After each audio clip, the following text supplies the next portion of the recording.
ప్రతిపక్షంలో ఉన్నటువంటి నాయకుల మీద కార్యకర్తల మీద దాడి చేస్తున్నటువంటి ఘటనలు రాష్ట్ర వ్యాప్తంగా కనపడుతున్నాయి.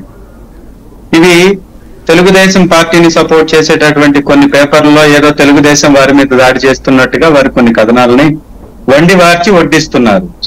వాటినే పెద్దల శాంతి ప్రసాద్ గారు లేదా వివిధ ఇంటెలెక్చువల్ గా ఉన్నటువంటి పెద్దలందరూ కూడా దాన్నే సమర్థిస్తే అది వారి వ్యక్తిగతం అవుతుంది తప్ప ప్రజాస్వామ్యంలో నేను సాక్షి లైవ్ చూశాను. ఇప్పుడు సరే ఇవన్నీ జరుగుతుంది వాస్తవం శాంతి ప్రసాద్ గారు, జరుగుతుంది వాస్తవం. ఒక చిన్న ఎగ్జాంపుల్ చెప్తాను మీకు, ఒక ఎగ్జాంపుల్ చెప్తాను. ఎర్రగొండపాలెంలో ఏకంగా నా మీద దాడి చేయడానికి కర్రలు తీసుకొని వచ్చారు తెలుగుదేశం నాయకులు. 2 రౌండ్లు ఫైరింగ్ జరిగింది. అక్కడ ఫైరింగ్ లో కానిస్టేబుల్ కి చేతికి గాయమైంది. ఇవన్నీ ఓపెన్ ఫ్యాక్ట్. ఈ రోజు వరకు కూడా ఈ నాయకులు అది మంచి పద్ధతి కాదు, అలా యాక్సెప్ట్ చేయడానికి వీల్లేదు ఈ చెప్పడం తప్ప గొడవలు చేస్తున్నటువంటి వారి మీద ఎంతమంది మీద కేసులు పెట్టి వారిని ఆధీనంలోకి పోలీసులు వారు ఆధీనంలోకి తీసుకున్నారు. ఒకసారి డేటాను రిలీజ్ చేయమనండి. గడిచినటువంటి 10 రోజుల్లో ఎన్ని చోట్ల అల్లర్లు జరిగాయి, ఎంతమందికి తలలు పగిలాయి, ఇవన్నీ బై రైటింగ్ లో కూడా కోర్టుకు సమర్పించడం జరిగింది కదా. వైఎస్ఆర్ కాంగ్రెస్ పార్టీ తరఫు నుంచి మా నాయకులు కూడా దాన్ని అనేక సందర్భాల్లో వివరించడం జరిగింది, పోలీసు వారికి విన్నవించడం జరిగింది, అనేక సందర్భాల్లో పోలీస్ స్టేషన్ లో కేసులు కూడా పెట్టడం జరిగింది. మరి ఒక్కరిని కూడా అరెస్ట్ చేయలేదే. తెలుగుదేశం అధ్యక్షుడు గారు కానీ, జనసేన అధ్యక్షుల వారు కానీ, బీజేపీ అధ్యక్షుల వారు కానీ ఎవరూ కూడా వీటి మీద ఎందుకు ప్రశ్నించట్లేదు? పోలీస్ వ్యవస్థ ఈ రోజు ఎవరి చేతిలో ఉంది? ఎందుకు ఇలాంటి దాడుల్ని ఆపలేకపోతున్నారు? అంటే కావాలని దాడుల్ని చేయిస్తూ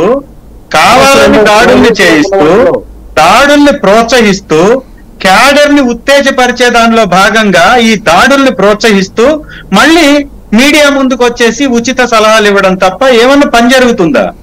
ఈ 10 రోజుల్లో ఎంత అపవాది మూటగట్టుకున్నారు మీరు?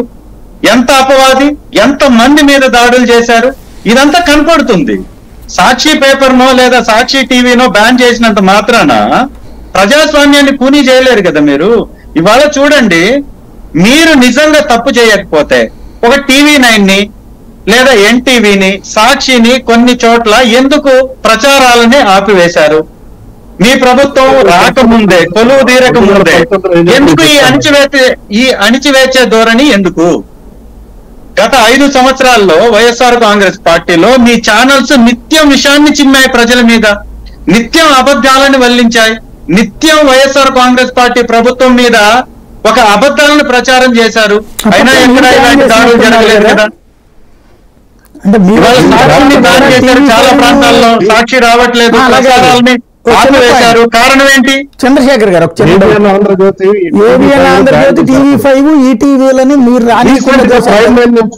యాజమాన్యాన్ని బెదిరించారండి. నాకు తెలుసు అది. వాళ్ళు నన్ను వ్యక్తిగతంగా కూడా అప్రోచ్ అయ్యారు, ఏ రకంగా దాన్ని లీగల్ యాక్షన్ తీసుకోవాలని. తర్వాత కాంప్రమైజ్ మమ్మల్ని ప్రజలు ఓడించారు. మేము ప్రతిపక్షంలో ఉన్నాం. ప్రతిపక్షం ఇప్పుడు సాయి గారు చెప్పారు, ప్రతిపక్షంలో ఉండి ప్రతిపక్ష